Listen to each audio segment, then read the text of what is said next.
बिस्मिल्लाहिर्रहमानिर्रहीम। ਜਿਹੜਾ ਬੰਦਾ ਬਹੁਤ ਉੱਚਾ ਉੱਚਾ ਬੋਲਦਾ ਹੈ ਉਹ ਬੰਦਾ ਐਡਾ ਸਮਝਦਾਰ ਨਹੀਂ ਹੁੰਦਾ। ਸਮਝਦਾਰ ਉਹ ਬੰਦਾ ਹੁੰਦਾ ਹੈ ਜਿਹੜਾ ਜਦੋਂ ਗੱਲ ਕਰੇ ਐਸਾ ਕਰੇ ਤੇ ਜ਼ਰੂਰੀ ਗੱਲ ਜਿਹੜੀ ਸਿਰਫ ਉਹ ਕਰੇ। ਉੱਚਾ ਬੋਲਣ ਵਾਲੇ ਨਾਲੋਂ ਨੀਵਾਂ ਬੋਲਣ ਵਾਲਾ ਬੰਦਾ ਜਿਹੜਾ ਹੈ ਐਸਾ ਬੋਲਣ ਵਾਲਾ ਉਹ ਸਮਝਦਾਰ ਹੁੰਦਾ ਹੈ।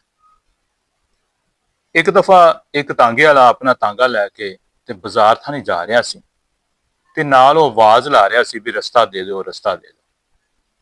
ਜਿਹੜੇ ਕੋ ਬੰਦੇ ਉਹਦੇ ਅੱਗੇ ਜਾ ਰਿਹਾ ਸੀ ਉਹ ਐਸਾ ਐਸਾ ਰਸਤਾ ਦੇਣਾ ਸ਼ੁਰੂ ਕਰ ਦਿੰਦੇ, ਤਾਂਗਾ ਅੱਗੇ ਵੱਧਦਾ ਜਾਂਦਾ ਹੈ।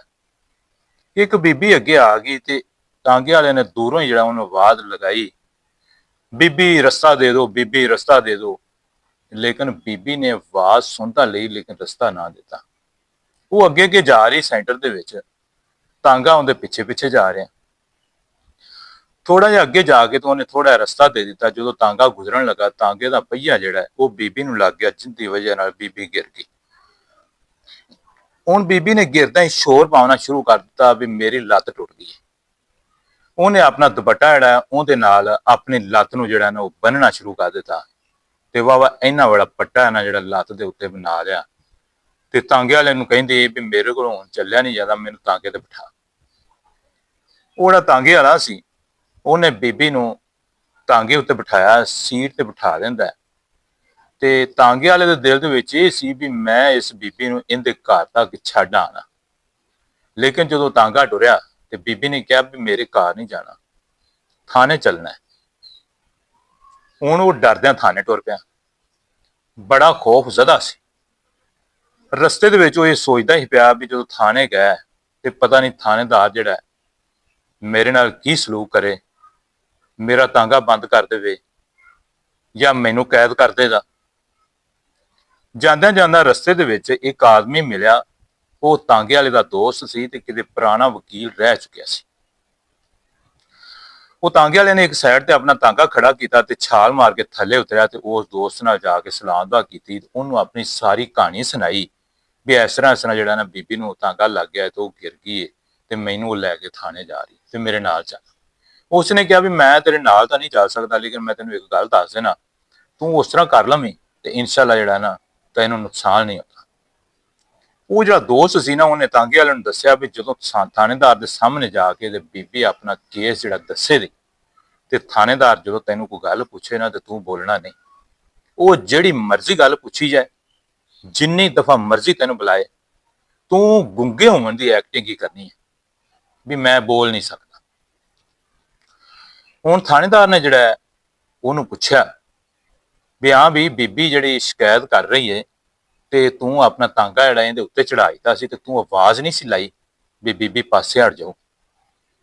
ਤੇ ਉਹ ਤਾਂਗੇ ਵਾਲਾ ਬਿਲਕੁਲ ਖਾਮੋਸ਼ ਬੈਠਾ, ਬੋਲਿਆ ਨਾ, ਜਿਵੇਂ ਉਹਦੇ ਦੋਸਤ ਨੇ ਉਹਨੂੰ ਕਿਹਾ ਸੀ।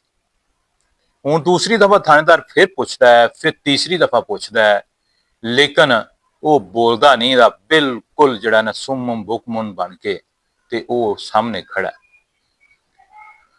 ਥਾਣੇਦਾਰ ਨੇ ਬੀਬੀ ਤਰਫ ਮਤਵਜੋ ਹੋ ਕੇ ਪੁੱਛਿਆ ਵੀ ਇਹ ਬੰਦਾ ਗੂੰਗਾ ਹੈ, ਇਹ ਬੋਲਦਾ ਨਹੀਂ ਦਾ।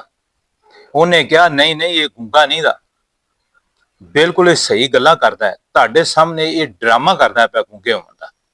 ਤੇ ਜਦੋਂ ਇਹ ਤਾਂਗਾ ਲੈ ਕੇ ਆ ਰਿਹਾ ਸੀ, ਚੰਗਾ ਭਲਾ ਇਹ ਬੋਲਦਾ ਸੀ ਪਿਆ, ਇਹ ਦੂਰੋਂ ਹੀ ਸ਼ੋਰ ਲਾ ਰਿਹਾ ਸੀ ਬੀਬੀ ਰਸਤਾ ਦਿਓ, ਬੀਬੀ ਰਸਤਾ ਦਿਓ, ਬੀਬੀ ਰਸਤਾ ਦਿਓ। ਉਦੋਂ ਤੇ ਇੰਨਾ ਸ਼ੋਰ ਪਿਆ ਕਰਦਾ ਸੀ, ਹੁਣ ਅਸਲੋਂ ਮੂਰਾ ਬਣ ਕੇ ਤੁਹਾਡੇ ਸਾਹਮਣੇ ਬੈਠਾ ਹੈ। ਥਾਣੇਦਾਰ ਨੇ ਜਦੋਂ ਇਹ ਗੱਲ ਸੁਣੀ ਬੀਬੀ ਦੀ, ਵੀ ਬੀਬੀ ਖੁਦ ਹੀ ਕਹਿ ਰਹੀ ਹੈ ਵੀ ਇਹ ਆਵਾਜ਼ ਲਾ ਰਿਹਾ ਸੀ ਬੀਬੀ ਰਸਤਾ ਦਿਓ, ਬੀਬੀ ਰਸਤਾ ਦਿਓ, ਤੇ ਇਹ ਤੋਂ ਸਾਬਤ ਇਹ ਹੁੰਦਾ ਵੀ ਬੀਬੀ ਜਿਹੜੀ ਹੈ ਗਲਤ ਹੈ, ਇਹਨੇ ਰਸਤਾ ਉਹਨੂੰ ਦਿੱਤਾ ਨਹੀਂ, ਤਾਂ ਵਾਸਤੇ ਇਹਦੇ ਨਾਲ ਜਿਹੜਾ ਨਾ ਪਹੀਆ ਲੱਗ ਗਿਆ ਤੇ ਉਹ ਗਿਰ ਗਈ। ਉਹਨੇ ਫੈਸਲਾ ਜਿਹੜਾ ਨਾ ਉਹ ਆਪਣਾ ਤਾਂਗੇ ਵਾਲੇ ਦੇ ਹੱਕ ਦੇ ਵਿੱਚ ਕਰ ਦਿੱਤਾ ਤੇ ਉਹਨੂੰ ਇਜਾਜ਼ਤ ਦੇ ਦਿੱਤੀ ਵੀ ਚਲਾ ਜਾ। ਮਹਿਫਲ ਬਰਖਾਸਤ ਹੋ ਗਈ। ਇਥੋਂ ਜਿਹੜੀ ਗੱਲ ਸਾਬਤ ਹੋਈ ਹੈ ਉਹ ਇਹ ਆ, ਇੱਕ ਚੁੱਪ 100 ਸੁੱਖ। ਅਗਰ ਬੰਦਾ ਚੁੱਪ ਰਵੇ ਨਾ ਉਹਦਾ 100 ਫਾਇਦਾ ਹੁੰਦਾ ਹੈ ਬੰਦੇ ਨੂੰ। ਤੇ ਜੇ ਗੱਲਾਂ ਕੀਤੀ ਹੈ ਕੋਈ ਐਸੀ ਗੱਲ ਬੰਦੇ ਦੇ ਮੂੰਹ ਦੇ ਵਿੱਚੋਂ ਨਿਕਲ ਜਾਂਦੀ ਹੈ ਜਿੰਦੀ ਵਜ੍ਹਾ ਨਾਲ ਕਦੀ ਉਹ ਨੁਕਸਾਨ ਦੇ ਸਕਦੀ, ਬੰਦਾ ਉਸ ਆਦੇ ਬਿਆਨ ਤੋਂ ਝੂਠਾ ਹੋ ਸਕਦਾ ਹੈ। ਤੇ ਮਤਲਬ ਦਾ ਬੋਲਿਆ ਕਰੋ, ਫਜ਼ੂਲ ਗੱਲਾਂ ਕਰਨ ਤੋਂ ਗੁਰੇਜ਼ ਕਰਿਆ ਕਰੋ।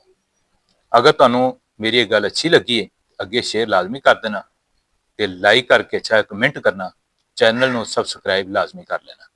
अस्सलाम वालेकुम व रहमतुल्लाहि व बरकातुहू।